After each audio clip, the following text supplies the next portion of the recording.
Thank you, Count Corla.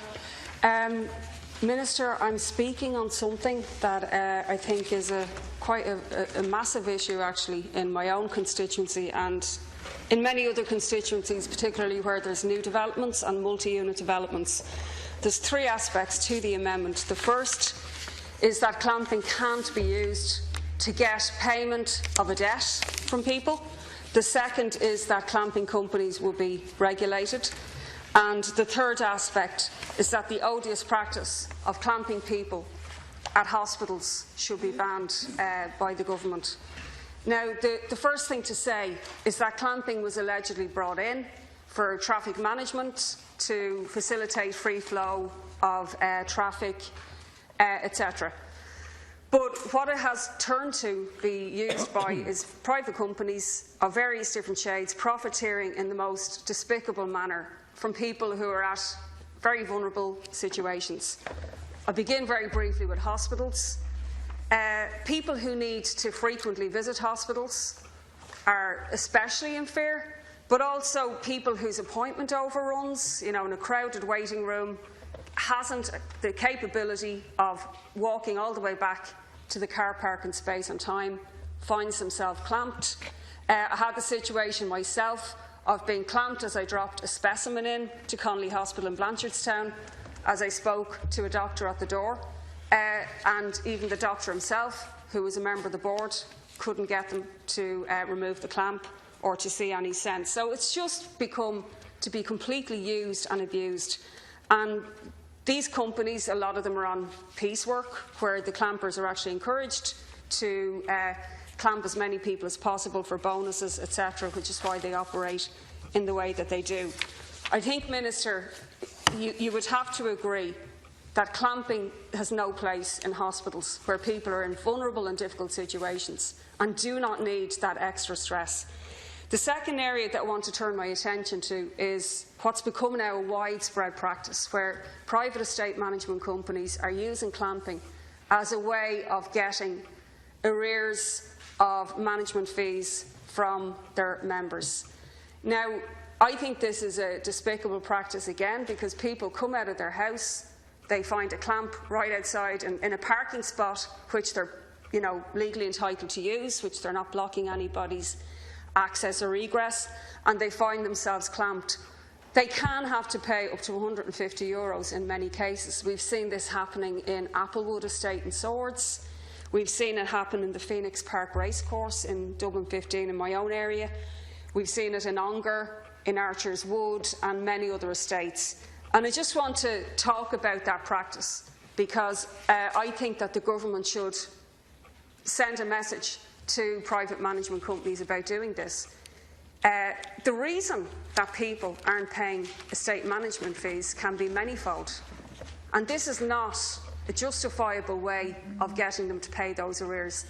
In most cases, and I'm really familiar with estate management companies because it's been a scourge throughout the length and breadth of Dublin West and in many other newly developed areas. And these estate management companies were imposed in multi-unit estates. Obviously, if you live in an apartment block, you need some kind of a collective structure for insurance, for a sinking fund, etc.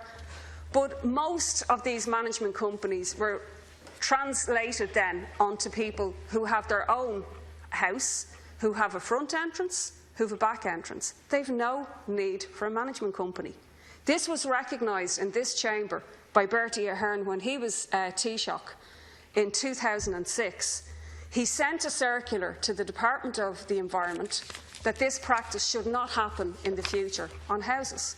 But the problem is that there's many estates in that limbo period where planning permission was given who've been left with these private management companies. I live in an estate myself. We don't have clamping, we don't have parking issues.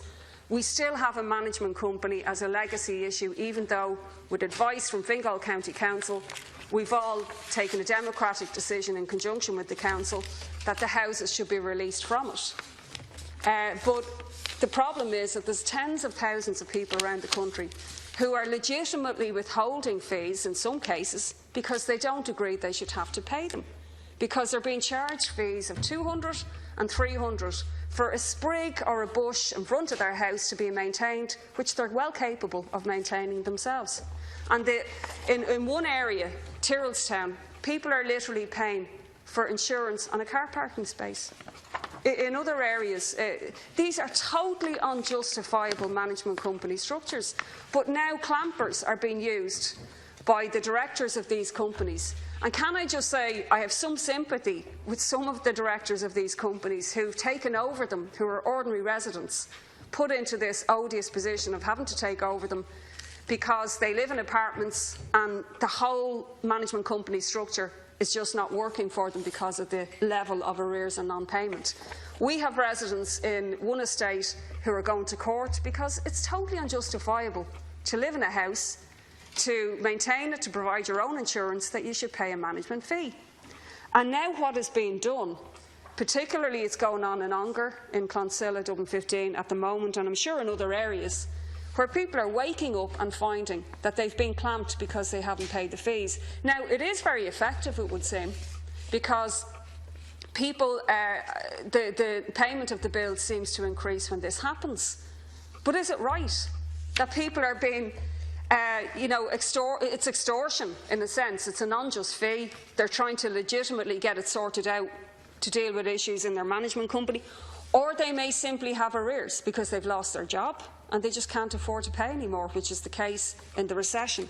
And I think that we should ban, on behalf of those people, clamping for that purpose. And my final point would be there needs to be legislation brought in to deal with management companies, to allow houses be released from them in a fair and in a workable way. It can be done.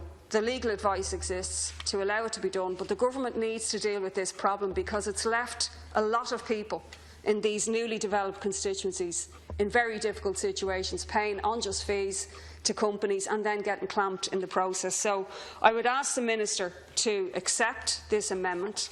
This is something that was raised in the previous stage of the bill by a host of deputies and is a major issue, and I'll tell you it will also be an election issue, I'd imagine, as well. Deputy Ellis.